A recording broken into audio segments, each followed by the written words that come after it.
Buenas tardes, bienvenidos a todos. Estamos acá en la casa de David Panigi. Les agradecemos a todos por sumarse a esta iniciativa que tuvimos desde el Instituto para el Desarrollo Sustentable. En todo este tiempo de confinamiento, de que estuvimos más tiempo en casa, intentamos acompañarlos con los desafíos sustentables que íbamos subiendo semana a semana, y David Panigi fue uno de los que nos aportó grandes tips y consejos para aquellos que no habían arrancado con la huerta en casa. Los invitó a arrancar con la huerta, a hacer compost, nos tiró algunos tips para ayudarnos a combatir plagas, repelentes naturales y demás. Y bueno, debido a que tuvimos muchas consultas, le propusimos a David si no se quería sumar a esta propuesta de hacer un vivo. Enseguida nos dijo que sí, así que bueno, ahora los voy a dejar con él. Te agradecemos mucho, David, que nos prestaste tu casa, tu espacio, todo. Al final vamos a hacer un espacio para contestar todas las consultas, que ustedes las pueden ir escribiendo en los comentarios, y al final hacemos un espacio para responder todas las preguntas juntas y no interrumpirlo a David. Los dejo con él. Gracias. Gracias, Euge. Mientras se van conectando la gente, les comento, soy David Panigi, soy ingeniero agrónomo, un apasionado de las plantas, y hoy los he invitado a mi patio, un patio selva, donde más que patio es una colección de plantas, y una de mis pasiones es la huerta. Y en este momento viene muy bien tener una huerta, es saludable y es terapéutico, es una muy linda actividad. Y dado que continuamente hay demanda de preguntas y de consultas, hoy lo que queremos hacer es un vivo para mostrar cuál es la temática de la huerta. Estamos en una época de otoño-invierno, donde ya ha pasado la primavera-verano, donde la producción, todavía hay algo de producción de primavera-verano, pero tenemos que ya irnos preparando para la nueva época que viene. Uno de los errores clásicos que se producen es que la gente no distingue qué variedades tenemos que plantar en el otoño-invierno. Es muy sencillo. Lo que hay que ver es la disminución de la luz. En este momento, en el otoño, comienza a disminuir la luz, por lo tanto, las variedades adecuadas son lechugas, todas las de hoja, por ejemplo, lechuga, acelgas, espinaca, también todas aquellas que son de raíz, por ejemplo, zanahoria, remolacha, nabo. Todas esas verduras se adaptan muy bien para esta época. Aquí adelante mío tengo algunos de los ejemplares que yo produzco, y eso es muy importante, cómo los vamos a manejar, cómo los vamos a plantar. Normalmente la gente me consulta de que le fallan las siembras. Para evitar esos problemas de fallas de siembra que normalmente se hacen directamente en el suelo, yo ya hace mucho tiempo que he optado por una alternativa que es la siembra en bandeja. Estas bandejas, que son de plástico, me permiten a mí sembrar y tener fallas mínimas. En este caso, delante mío, tengo una bandeja en la cual pueden apreciar, hay 3 variedades de lechuga. Lo importante acá, van a ver que en el medio no hay. Aquí quise hacer una prueba para ver la capacidad de germinación de una semilla que ya tenía cierto tiempo. En este caso ya era una semilla vieja, por lo tanto no ha nacido ninguna. Aquí en ambos extremos la semilla era de muy buena calidad y era muy nueva, con muy buen poder germinativo, por lo tanto nacieron todas. Una de las cosas que hago es colocarle la variedad que voy a sembrar y la fecha en la cual la sembré, lo cual luego lo llevo a un cuadernillo y tengo un registro de las épocas de siembra, de la época de trasplante y el tiempo que me va a demorar cada etapa. Eso es muy, muy interesante hacerlo. Esta fue sembrada el 19 del 4, o sea, tiene un mes y algo y ya están a punto para ser trasplantadas. ¿Cómo es el trasplante? Hay dos alternativas. Yo estas lechuguitas las puedo llevar directamente al suelo donde voy a plantar o hacer una recría como hice en este caso. Esta es una lechuga del mismo tamaño que esta y fue recriada en esta macetita. Este es el tamaño adecuado ya para llevarla a la huerta. ¿De qué manera yo trabajo? Le coloco los dedos así, lo giro, lo comprimo aquí y van a ver la cantidad de raíces que ya tiene. Fíjense, está llena de raíces. Esto me está indicando que la planta ya está necesitando ser trasplantada. Aquí demoró más o menos un mes, unos 20 días aquí y a campo. Y calculo que en otros 20 días más ya está para ser cosechada. La cosecha, yo no arranco la planta, ni la corto tan a ras, sino que la corto a esta altura, a unos 2 centímetros, llevo esas hojas y el resto va a quedar un centro, el cual me va a permitir una nueva brotación. Por lo tanto, le voy a hacer 2 cosechas a esta lechuga. Para aquellas personas que me dicen, sí, pero yo vivo en un departamento, tengo apenas un balcón y me quiero dar el gusto de tener algunas verduras, es posible. Es muy posible y después vamos a hacer un pequeño recorrido de algunas que tengo. Inclusive tengo todavía algunos tomates que si superan estas heladas que pueden ocurrir pronto, voy a cosechar algunos frutos. Les voy a mostrar cómo podarlos también. Y en maceta, siempre que la tierra sea de buena calidad, no hay ningún problema. Lo importante es que la tierra sea muy, muy floja. ¿De qué manera yo extraigo estos plantines de aquí? Simplemente con un avirome, porque aquí en el fondo de esta bandeja tiene agujeritos. Como es cónico y está realizada con tierra muy floja, salen sin ningún problema. O sea que yo oprimo acá, comprimo y va a salir el plantincito de lechuga con todas sus raíces. ¿Qué es lo que hago? Lo puedo llevar directamente a campo o lo recrío. Yo particularmente me gusta recriarlo en estas macetas. En estas macetitas que son descartables pero que las podemos reciclar muchas veces, con este instrumento que es una cuña, realizo una perforación en la tierra floja y coloco el plantincito aquí adentro, lo comprimo con los dedos y ya tengo para recriarlo. Estas son distintas alternativas de hacerlo. A mí me gusta muchísimo el tema de siembra en bandejas. Tengo todo mucho más controlado, la realizo al aire libre, no la hago en invernadero, entonces una planta que se va a mantener mucho más rústica y va a resistir mucho más el trasplante a campo. ¿Qué tierra uso? Es fundamental en estas bandejas.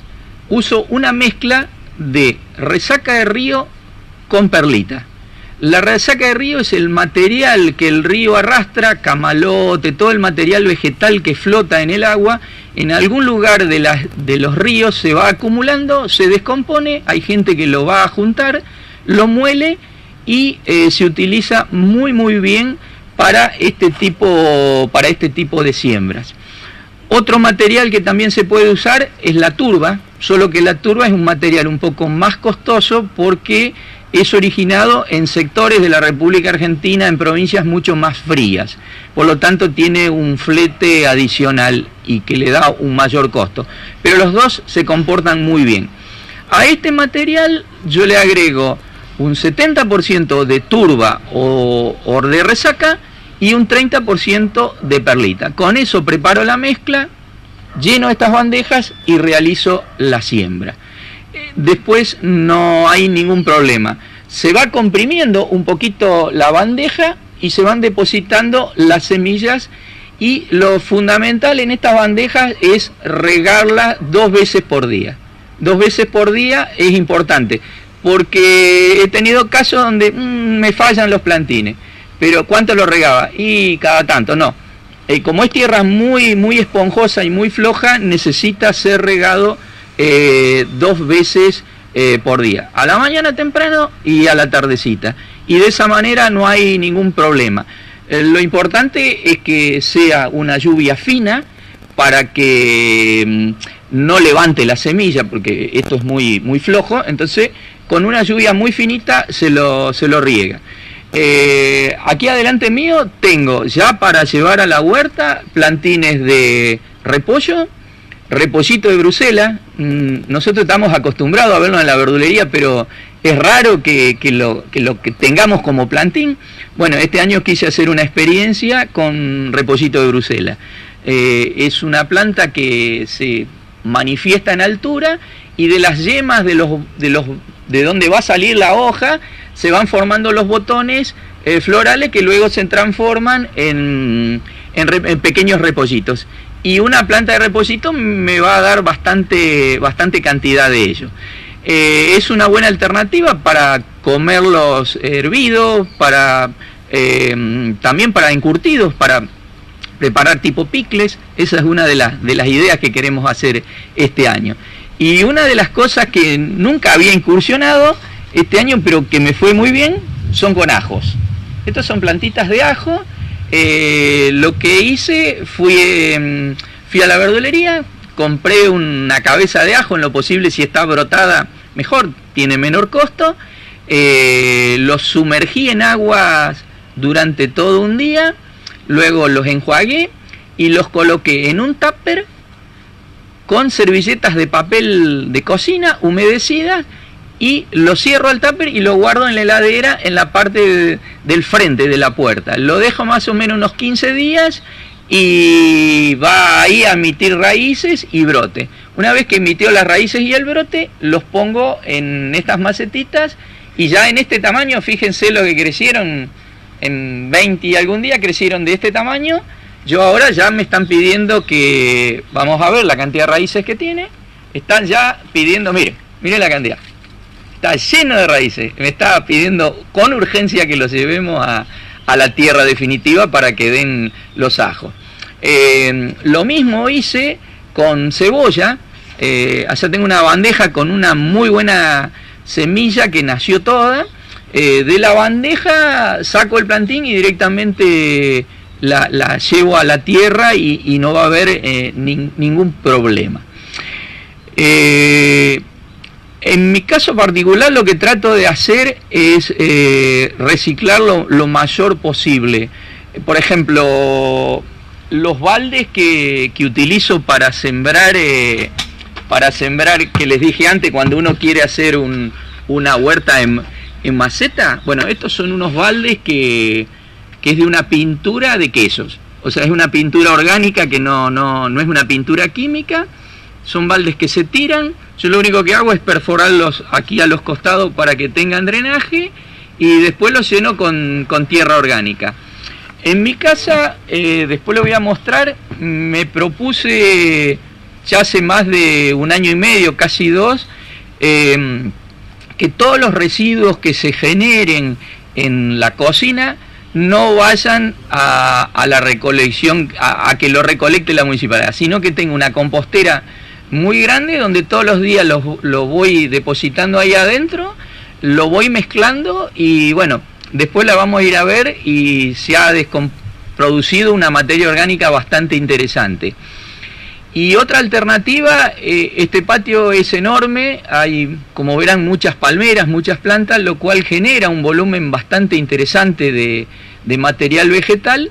Yo lo que hago 2 veces al mes, 1 vez al mes, recolecto todo ese material, lo cargo en un carro. Allá tenemos un carrito lleno de ese material vegetal, lo llevo al campo en un lugar donde lo deposito y se va descomponiendo. Si tuviese una chipeadora, una moledora de ese material, la descomposición es más rápida. En el caso que no la tengo, lo dejo libremente que se vaya descomponiendo y voy generando materia orgánica. Esa materia orgánica es la que yo utilizo para hacer los trasplantes. Es bastante el volumen que se obtienen y de muy buena calidad. Con respecto a la gente me pregunta por qué en algunos momentos no consiguen semilla o no es de buena calidad. Lo que yo hago y les voy a mostrar ahora es cosechar mi propia semilla, hacer en lo posible mi propia semilla, pero lo que tenemos que tener en cuenta es que la semilla que estamos guardando ahora va a ser la que utilicemos en la primavera-verano. En este caso les voy a mostrar, son semillas de zapallo, son semillas de distintas variedades de zapallo que las saco, o sea, cuando cocinamos el zapallo con una cuchara les traigo toda la semilla y luego las coloco arriba de una hoja de papel de diario. Ya estas acá ya están, dice mayo del 2020, le coloqué la fecha y a su vez le colocamos qué variedad es o alguna característica en particular que tenga ese zapallo. Una vez que están bien secas, las guardo en este mismo papel de diario o en otro papel de diario nuevo, hago un sobre, con una clipeadora lo cierro y la identifico la variedad a la cual pertenece. Acá le voy a mostrar otra. Esta es semillas de tomate, parece un cuadro, donde, ¿qué es lo que hice? Las extraje, las coloqué en un colador de metal, les pasé agua para sacarle la gelatina que tienen y luego en una hoja de no de papel de diario, pues se pegan mucho, sino en una hoja de papel blanco, las distribuyo todas acá bien separaditas y le pongo el nombre a la cual pertenece. En este caso es un tomate muy interesante que yo les voy a mostrar allá, que se llama Cumato. Es un tomate muy moderno, muy sabroso, es redondo en ramillete y tiene una coloración entre rojo oscuro a negruzco. Muy gustoso, muy moderno. Y bueno, esto lo junté ahora en el otoño, digamos verano, otoño, y después las voy a sembrar a fin de agosto para que me produzcan en la primavera-verano. Otra de las características que tenemos que tener en cuenta, si por ejemplo nosotros tenemos, hay semillas que es mucho más fácil juntarlas, pero por ejemplo una lechuga, lo que tenemos que hacer es lo siguiente: sembrar o trasplantar de esta variedad, por ejemplo es una crespa, yo trasplanto 10 plantas y 3 me las reservo sin cortar, o sea, no las voy a consumir. Las dejo que florezcan. Cuando va a llegar la primavera, por una condición natural de luminosidad, la planta va a tender a florecer. Una vez que florece, tengo que dejar que esa flor se seque y me produzca la semilla. Luego la cosecho, se separa muy fácil porque es una semilla muy... Y bueno, ya tengo para la próxima temporada semillas de lechuga. Ahora, en esta época, recuerden de sembrar achitorias, todas las lechugas que se le ocurran, por ejemplo la Gran Rafi, Maravilla de las 4 estaciones, algunas lechugas moradas. También otra variedad que a mí me gusta mucho es la escarola, que es una variedad que lo ideal es ya en este momento del plantín, como ustedes ven aquí adelante, ya trasplantarlo, cosa que llegado fin de julio y principio de agosto tenga una buena producción de repollos, coliflores y brócolis, y en este caso vamos a hacer una experiencia nueva con repollitos de Bruselas. Esto es más o menos lo que yo hago con la huerta de otoño-invierno. Esas son las variedades que normalmente utilizo. Hay una variedad que yo me gusta mucho, es un poquito lenta, pero es muy rendidora, que es el ajo puerro o porro, que le llamamos. El ajo puerro es un ajo, pero que no hace cabeza, sino que lo que se engrosa es la parte de abajo. Es muy lindo, muy interesante para realizar salsas con crema, y aquí en Rafaela se comporta extraordinariamente bien. Es un poquito lenta. Yo, por ejemplo, ahora les voy a mostrar, tengo algunos trasplantados, pero no tienen plagas y nace bien y se comporta muy bien como planta hortícola. No estamos acostumbrados a sembrarlo o a plantarlo, pero los animo a que lo hagan. Una de las cosas interesantes que tiene la huerta es que también nosotros nos podemos generar nuestros propios recursos. Por ejemplo, nuestra materia orgánica, ¿de qué manera nos la generamos? En el caso más común tenemos los residuos de la cocina. Los residuos de la cocina se componen de dos elementos, una parte húmeda y una parte seca. Si nosotros realizamos el compost solo con material muy húmedo, por ejemplo, un resto de un tomate, un resto de hojas de lechuga, me va a dar una materia orgánica que no es de mala calidad, pero muy pastosa, muy húmeda. En cambio, si yo balanceo y utilizo material seco combinado con material húmedo, esa es la mejor forma de obtener materia orgánica. En mi caso, cuando por ejemplo corto el césped o las palmeras que nos enmarcan aquí arriba generan mucha hoja seca, ese material yo lo mezclo en la compostera y me balancea bien la parte húmeda de la parte seca. O sea, la parte seca da fibra y la parte húmeda daría la proteína. La mezcla de las dos produce una descomposición muy interesante. Ese es el error que a veces cometemos, o le ponemos mucho húmedo o mucho seco. En el caso de mi compostera es un gran tacho abierto, que lo reciclé también, era un tanque de fibra de vidrio, de plástico, al cual le corté la parte de arriba, y con una mecha copa, que es una mecha que produce unos agujeros de este tamaño, le he hecho perforaciones todo alrededor y en la base. Puse una tarima debajo y ahí adentro voy incorporando todo el material de mi hogar. Y ya hace más de 1 año y medio que no saco la basura afuera, sino que tomé el hábito de todas las mañanas temprano, cuando voy a mi galpón a buscar mis herramientas de trabajo, vacío el contenido de ese material en la compostera. Y cada tanto lo que voy haciendo es lo voy removiendo. Y muchas veces, si tengo algunas macetitas que se pusieron viejas, que quedó tierra adentro, le incorporo tierra y bueno, eso, la carga microbiana que tiene la tierra hace que acelere la descomposición de la materia orgánica de la compostera.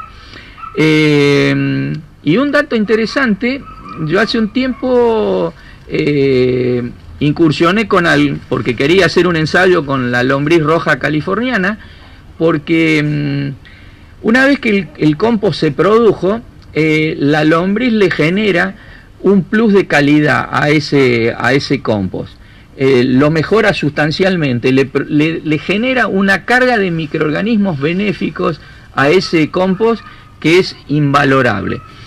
Resulta que traje material vegetal del campo, donde los animales consumen, que es heces animales con mezcla de rollos que ellos consumen, y es un material bastante interesante. Puse las lombrices, resulta que un día se quedaron sin comida, porque no les traje más, se fueron, no las encontré más, qué lástima, las perdí.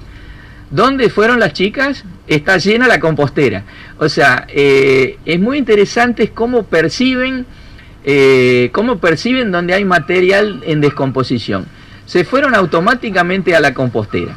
Y eso me recuerda el caso de un amigo que tenía conejos y también hizo un caso parecido y le dijeron: pon el compost, déjalo que se descomponga bien, agregale las lombrices y no lo mires más porque no va a hacer que las afecte a las pobres lombrices californianas. Resulta que ha pasado el tiempo, fue a ver y se encontró con que no había más ninguna lombriz californiana. Pero él tenía conejos cerca, tenía gran cantidad de conejos, y cuando fue a retirar todo el material de sus conejeras, todas las deyecciones de los conejos, era un hervidero de lombrices. O sea que todas las lombrices se habían ido a la materia que generaban los conejos. Por lo tanto, es muy interesante cómo se mueve. Hoy vamos a tratar de verlas, a ver si las podemos enfocar, pero hay muchísimas. Bueno, un poco esto es todo lo que tenía, digamos, como para contarle. No sé si los chicos están dispuestos, hacemos un pequeño recorrido y después contestamos las preguntas.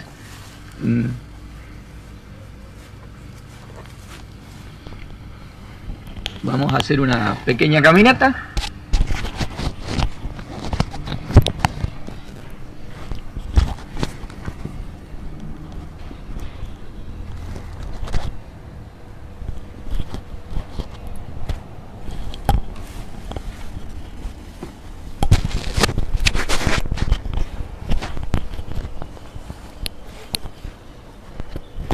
Vamos a ir a la compostera. Nos vamos a poner los guantes para meter la mano en el compost.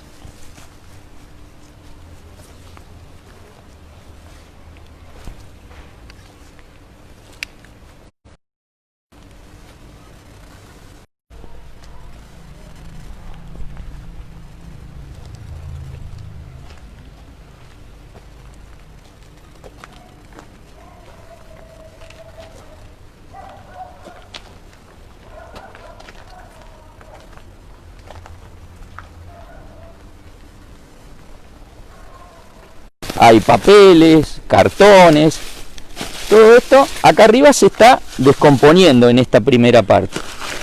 Pero si nos desplazamos más hacia el fondo, acá las vamos a ver a las lombrices. Esta parte ya está descompuesta, ya se está generando tierra. ¿Las ven? Ahí están. Empieza a hacer un poco de frío, ellas se desplazan hacia abajo, pero lo interesante de esto es que el material me está diciendo que se está descomponiendo cuando yo ya no identifico qué es. En este caso ya me resulta difícil saber a qué pertenecía. Eso quiere decir que ya estamos en el sector de descomposición. Y las lombrices acá están, ¿ven? Esta es la roja californiana, es una lombriz muy interesante, muy movediza. ¿Ven? Ahí está. Yo aquí no las puse, ellas se vinieron de donde tenía la pila de materia orgánica de deyecciones de animales más rollo de pasto, distinguieron que había este componente de materia orgánica y se desplazaron hacia aquí. Simplemente esto es algo muy sencillo, lo importante es que se mantenga húmedo. Fíjense, acá en la primer capa, si yo meto la mano, siento una temperatura, no muy fuerte, pero siento una temperatura. Eso alta, lo cual me está indicando que estamos en proceso de descomposición, porque la descomposición empieza, la parte más descompuesta está hacia abajo y la parte menos descompuesta es la que yo voy agregando acá arriba. ¿Ven? Acá hay maples de huevo, está todo mezclado. Y estas perforaciones yo las hice porque si hay una lluvia muy excesiva, ya que esto no tiene tapa, el exceso de agua percola y no me genera una descomposición anaeróbica. Si vemos aquí abajo, vamos a sacar con la palita, yo le hice acá una pequeña puerta, ¿ven? Acá, ¿ven? Esto ya está descompuesto, esto es materia orgánica. Por supuesto que está bien húmeda porque el otro día llovieron unos 50 o 60 milímetros aquí arriba, pero prácticamente no las riego. Yo esto lo extraigo y lo dejo secar un poco y después lo zarandeo. Y ya estoy teniendo materia orgánica. Acá está. Esto ya todo materia orgánica. Y si nos fijamos acá, ¿ve? Aquí, ya hasta esta altura, Acá ya es todo materia orgánica bien procesada.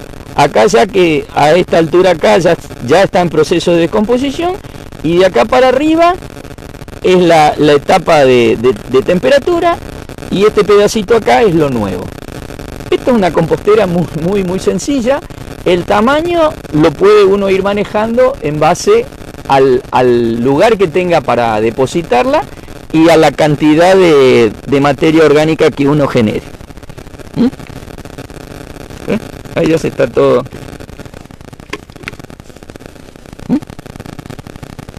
Está muy húmeda porque, digamos, le ha llovido arriba, pero con dejarla que se oree, ya esto genera materia orgánica. Bueno, y ahora vamos a hacer otra recorrida y vamos a ir a ver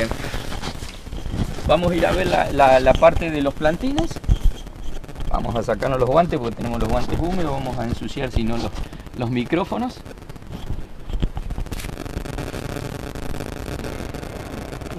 Le voy a mostrar un poquito los plantines que hay, y de paso aprovechamos para mostrar un tomate muy interesante, que si bien ya está fuera de época, pero me sigue produciendo todavía muy bien. Nos vamos a tener que desplazar hacia allá.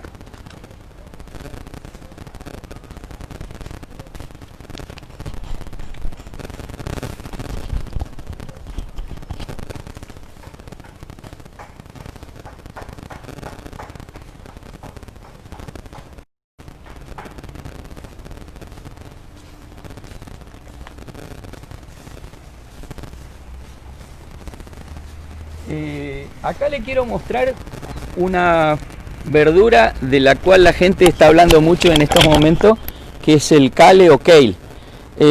Pertenece a la misma familia que el repollo, la coliflor. Lo que estamos haciendo, vamos a ir cosechando las hojas basales, y este tallo se va a ir desplazando en altura, y no tengo necesidad de cortar a ras la planta, por lo tanto me va a dar muchísima producción. Estos eran unos maceteros que uno puede poner flores, pero a mí se me ocurrió tener verduras. Eran unos maceteros viejos, rotos, que los adapté a tener verdura. En este caso hay 4 plantas de kale. Es una planta muy interesante para aquellos que no quieran consumir carne ni leche. Aporta mucho calcio, es muy moderna, muy interesante. Algunas son moradas, hay de distintos tipos de formas de hoja. Se adapta muy bien para hacer croquetas de arroz, para comer también. Muchas veces, si uno tiene una juguera muy buena para tomar el jugo de kale, la hoja picadita muy fina, también podemos consumirlas en ensalada. Eso es bastante interesante. En este macetero tengo unas lechugas crespas que hacen de base a un pequeño limonero sutil.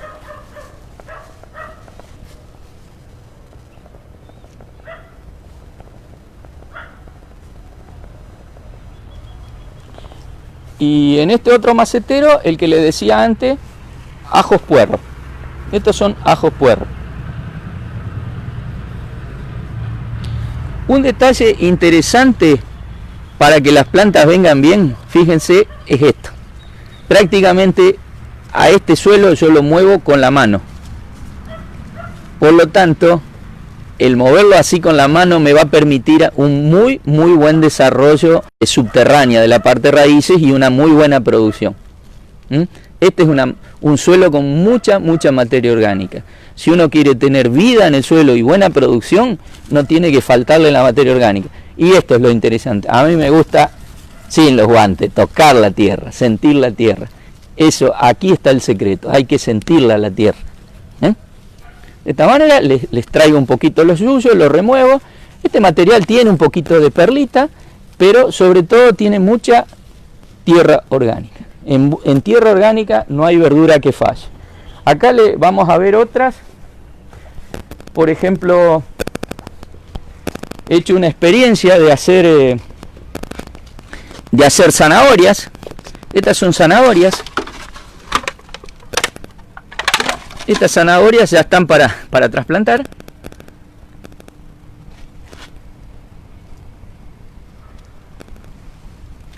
aquí hay otras sembradas un poquito, las vamos a poner acá arriba. Estas son sembradas un poquito más tarde.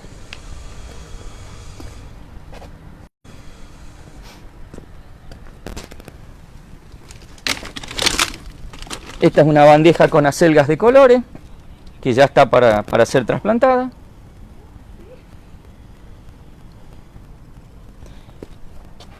Después también tengo que muchas veces la gente te consulta que las aromáticas es muy interesante ponerlas, en este caso es orégano, no tienen un terreno grande para cultivar, la podemos hacer. Están chiquititas porque fueron hace poco que están trasplantadas. Fíjense los colores que tienen. Este es un color blanco con rosado, aquí después hay una amarilla, muy interesante estos colores.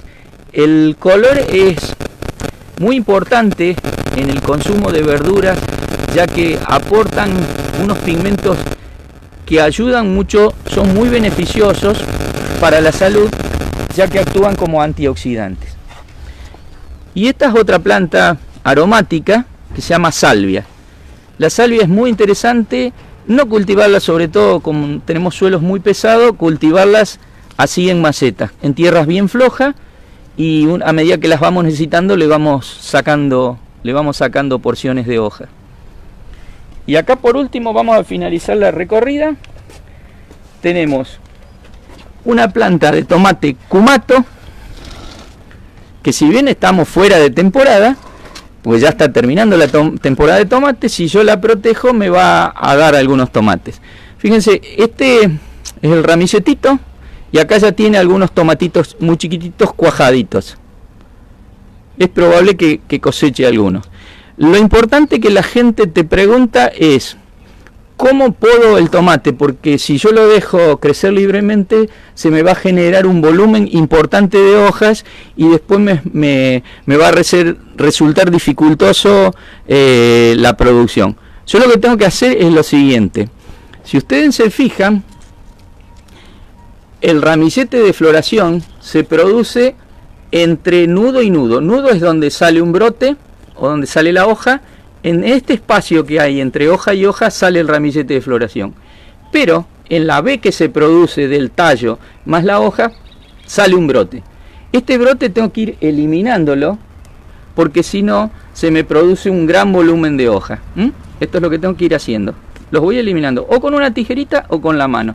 Entonces voy generando un solo tallo con los ramilletes y menos volumen de hoja, porque si le dejo...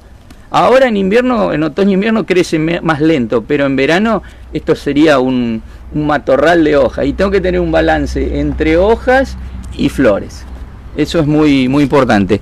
Y aquí tengo 3 plantas en un balde de 20 litros que también he reciclado con tierra orgánica y nada más. Y están muy sanitas las plantas a pesar de ser el fin de época.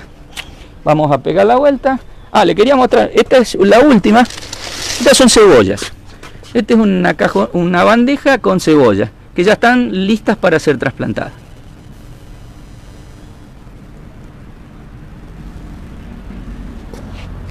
Bueno, vamos a...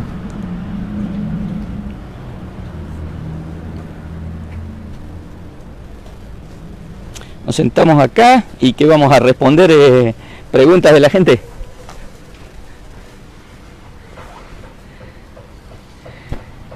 Bueno, espero que les haya gustado y bueno, aquí vienen ya algunas preguntas de... Bruno pregunta, ¿dónde puede conseguir lombrices californianas en Rafaela? Es un poco difícil, no hay mucha gente, te lo tiene que dar algún amigo, digamos, no hay quien... a lo mejor pueden ir, que a lo mejor te venden algún pequeño núcleo, hay un vivero que está cerca de las vías, no vamos a decir el nombre, pero hay un vivero que tiene un nombre de una flor, digamos, que ese chico a veces incluso tiene algunas composteras con con lombricario, todo incluido. No existe en Rafaela la cultura de la lombriz roja californiana, pero es muy interesante para tenerla en cuenta. Y de la lombriz es productora de una sustancia muy interesante que yo estoy utilizando, hice unas experiencias el año pasado, es un muy buen bioactivador de plantas, o sea, le genera defensas a las plantas impresionantes. Yo creo que bueno, ahora estamos, no solo el humus de lombriz es bueno, sino el componente que genera el humus lombriz también es muy bueno en la defensa de las plantas, de manera orgánica.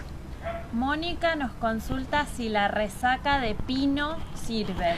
El tema de la resaca de pino yo la utilizaría solo para plantas ornamentales, para algunas plantas ornamentales. Hay que tener en cuenta que lo mismo que explicamos allá con respecto a la descomposición, si nosotros vamos a un bosque de pino, es bellísimo ver el manto de agujas de pino. Bueno, si a vos te venden esas agujas así tal cual como están, no están descompuestas.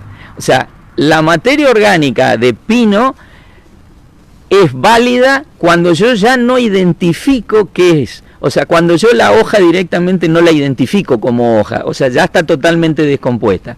Yo no la usaría en huerta, la usaría por ejemplo, en plantas ornamentales, jazmines, hortensias, no la usaría en huerta. Por ejemplo, la hoja de palmera, yo tengo estas palmeras detrás que se llama Phoenix canariensis, que son las que están en Boulevard Santa Fe. Esas hojas generan una materia orgánica espectacular. A mí me encanta ese tipo de materia orgánica, muy buena. Juan nos pregunta, ¿cómo manejar insectos de suelo para huerta en tierra? Grillo topo, gusano blanco, entre otros. Ahí, bueno, orgánico todavía yo no experimenté nada. Sí, hay productos químicos, pero orgánico no experimenté nada. Simplemente no he tenido el problema, aquí en Rafaela no he tenido problema de insectos de suelo. Lo que hay que hacer es mover mucho la tierra e ir sacándolos a mano. No tendría ninguna alternativa más que química. Acá Mechi pregunta si el cale se puede sembrar ahora y harina, ¿dónde se pueden conseguir plantines de cale? Plantines de cale yo tengo algunos todavía. ¿Se puede plantar ahora? Sí, estamos en época, porque el cale, recuerden que es de la misma familia que los repollos, coliflores y brócoli. Es difícil conseguir la semilla.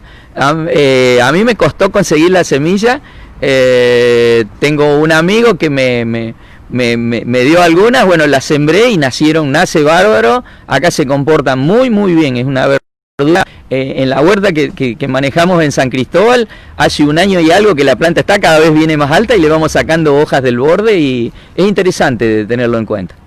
Laura nos pregunta, ¿cuándo se siembra la lechuga? La lechuga, tenés lechugas de otoño-invierno y lechugas de verano. Ahora ya estaría para sembrar. Si vieron las bandejas aquellas, teníamos ya sembrada lechuga. Como la lechuga crece rápido, no hay ningún problema.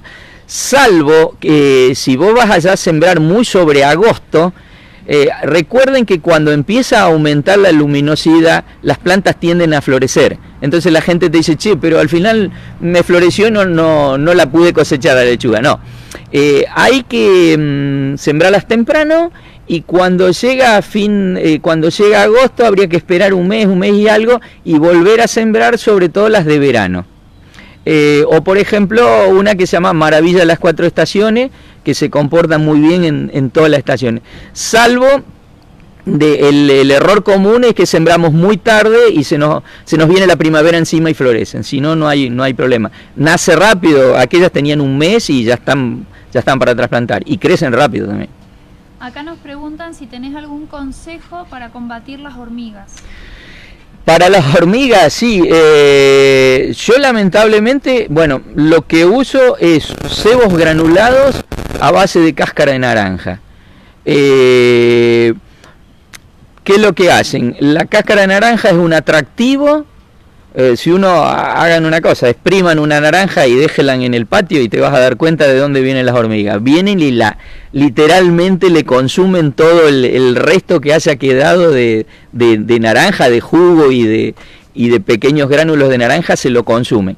La naranja, lo que hacen las grandes productoras de citrus, todas las cáscaras de naranja no las tiran, sino que las secan y producen un speller, como si fuese un alimento balanceado, al cual le agregan un producto que, si bien es químico, en el ingreso la hormiga lo lleva atraída por el olor y el sabor que tiene la naranja. Cuando ingresa en el hormiguero, ese producto se gasifica y mata toda la colonia, porque uno de los errores clásicos que hacemos es ponerle los viejos productos en polvo, que no son muy obsoletos y muy contaminantes, que solo matan la parte caminadora, porque la colonia se compone por una parte caminadora recolectora, o sea, es una parte de la colonia que va a juntar el material.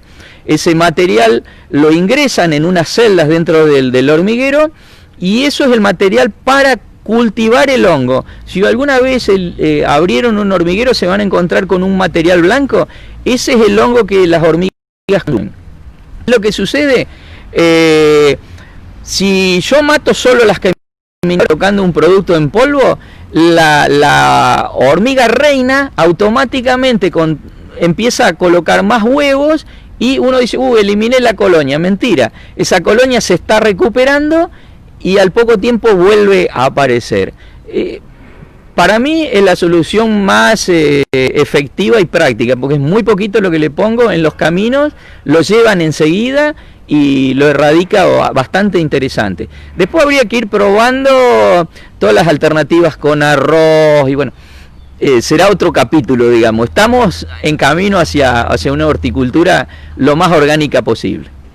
Andy nos dice, tengo tomates y algunos se me picaron un poco. ¿A qué se debe? Es que hay apareció un insecto que se llama chinche del tomate. Es una chinche oscura, que es... los insectos, hay distintas gamas de insectos. Las chinches son picadoras suctoras, que hacen al tomate, le inyectan un aguijón y le extraen el jugo. Pero para poder extraerle el jugo, a su vez le inyectan como una sustancia que es disolvente de ese jugo. Y eso es lo que pica todavía no encontré, es una de las falencia o asignatura pendiente, es encontrar algún producto orgánico. Creo que estoy muy cerca de lograrlo, para control de chinche en tomates y en algunas otras hortalizas, o en tomate, en berenjena, pimiento, pero sobre todo en tomate. Han aparecido en estos últimos tiempos, al igual que arañuela. Arañuela sí es fácil controlarla con unos productos a base de humo de lombriz, pero en tomate lo que habría que hacer es utilizar el producto solo en los primeros estadios, cuando la chinche es todavía muy juvenil. Ya cuando es muy adulta es difícil controlarla. Pero, y si no, bueno, ponerte unos guantes descartables, porque suelen tener su perfume bastante fuerte, y tratar de agarrarlas una por una, eliminarlas de esa manera, si no tenés muchos tomates. Si tenés muchos, sí, ya un poquito más complicado. Pero es un problema, sí. En tomate es clásico, chinche del tomate y arañuela. Anelei nos pregunta por el compost. ¿Cómo lo incorporás en la huerta? ¿Con qué frecuencia? ¿En qué momento es recomendable? Mira, el compost yo lo utilizo mucho cuando hago el plantín, digamos, no en la bandeja, sino el plantincito en la macetita. Lo mezclo con tierra que traigo del campo y bueno, y me va generando ahí. Y si no, lo voy poniendo un poquito, 1 o 2 cucharadas, cuando voy trasplantando los plantines. La época, bueno, todo el año le voy agregando compost. En la medida que tengo, le voy agregando. Cuando voy trasplantando, le voy agregando. Milagros nos pregunta, ¿la planta de naranja en qué temporada es mejor podarla? Pregunta, ¿por qué quiere podar la planta naranja? Normalmente hay que hacerse una idea. La naranja y los citrus producen en las ramas del año. ¿Qué significa? En esta rama del año floreció y produjo el fruto. Al otro año esa rama se va a extender y se va a alejar. Lo que yo haría en naranja es una poda muy ligerita, muy corta. Por ejemplo, en este momento, detrás de donde filmamos, hay una muy linda planta de naranja del ombligo. Yo, una vez que terminé de cosechar todas las naranjas, le hago un acortamiento, pero no de más de 10 centímetros. Cuanto más tarde yo haga ese acortamiento, es probable que al próximo año no me dé naranja, porque no le doy tiempo a formar los brotes que van a dar las flores. Ni bien terminó la producción, se poda. Pero no hacer podas violentas, porque las podas violentas son ramas grandes que me permiten el ingreso de microorganismos que después me van a desfavorecer el crecimiento de la planta. Lo que hay que hacer son pequeñas podas, apenas de no más de 10 centímetros, con una tijera bien afilada. Lía nos pregunta qué tipo de maceta, de cuántos litros para tener su limonero. Bueno, mira, acá tenemos un limón sutil. Esta es una maceta que tendrá unos 40 litros. 40 o 50 litros. Yo lo que utilizaría, si quiere tener un limonero, utilizaría el limón sutil, que es el limón más chiquitito, y con mucha materia orgánica. La maceta tiene que tener mucha materia orgánica, mucha tierra floja, para que haya un buen desarrollo. Más volumen tiene la maceta, más desarrollo tiene. Pero me inclinaría a tener un limón sutil, que me da muchos limones, más chiquititos, pero limones al fin. Nos preguntan si vienen semillas de tomate cherry y cómo se cuidan los cherry en invierno. Bueno, sí, semillas de tomate cherry hay una infinidad, hay colecciones, incluso ahora en los viveros se suelen conseguir unos sobrecitos donde hay un mix premium que le llaman de 4 o 5 variedades de cherry. Hay un cherry pera, color amarillo, porque en realidad el tomate en su origen era de color amarillo. Hay un tomate cebra que tiene rayitas amarillas y verdes. Hay tomate cherry morado. Cherry hay muchísimo. Y si no, lo que pueden hacer, si no consiguen semilla, busquen un cherry común en la verdulería o en la verdulería del súper, le extraen la semilla, la secan como lo mostramos en el video, y bueno, no va a haber ningún problema. Se siembran fin de agosto, principio de septiembre, hay que sembrarlo temprano. Estos acá que ven acá atrás son una siembra muy probable que se hielen, por eso lo tengo en maceta, y acá como la pared da al sur, le coloco después una tela antiheladas arriba para protegerlo. Y nada, yo me inclinaría más bien por las siembras de primavera-verano o de segunda, digamos, en el otoño tardío, climas muy particulares donde no tiene frío fuerte. Y la última, sabemos que también te gusta cocinar, si la salvia como comida es para el pollo. No, mirá, no, la salvia, yo tuve la oportunidad de tengo un gran amigo italiano que él me hacía en Italia la pasta con salvia. Él agarraba una sartén, ponía hojitas de salvia, ponía un poquito de ajo, aceite de oliva, no usan otra cosa, hacía la pasta bien al dente, una pasta italiana muy rica. Después, una vez que estaba todo cocinado, que le echaba el aceite de oliva, el ajo, le ponía las hojitas de salvia a la pasta y le confieren un sabor espectacular, muy lindo. Bueno, gracias, David. A ustedes y a la gente que preguntó.